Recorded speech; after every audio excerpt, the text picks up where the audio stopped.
Dear friends, I am your friend Jagriti. For more informative videos, please subscribe to my channel and don't forget to like and share this link with others.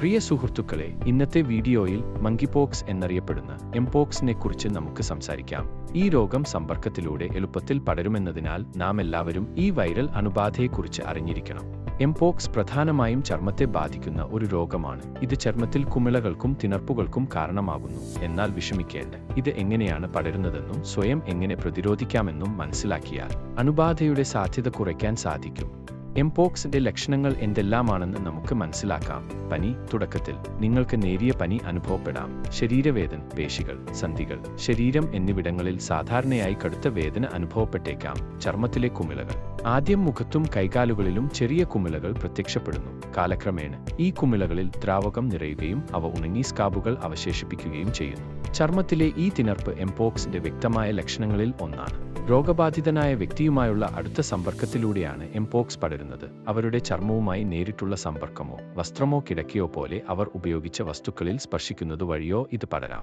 രോഗം ബാധിച്ച മൃഗങ്ങളുമായി സമ്പർക്കം പുലർത്തുന്നതിലൂടെയും, അതായത് അവയെ സ്പർശിക്കുകയോ അടിക്കുകയോ ചെയ്യുന്നതിലൂടെ ഇത് പടരാം.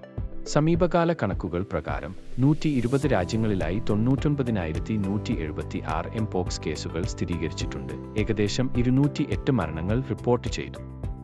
ജാഗ്രതയും അറിവും എത്ര പ്രധാനമാണെന്ന് ഈ സംഖ്യകൾ നമ്മെ ഓർമ്മിപ്പിക്കുന്നു.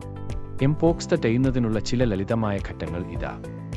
നല്ല ശുചിത്വം പാലിക്കുക. എല്ലായ്പ്പോഴും സോപ്പും വെള്ളവും ഉപയോഗിച്ച് കൈകൾ നന്നായി കഴുകുക.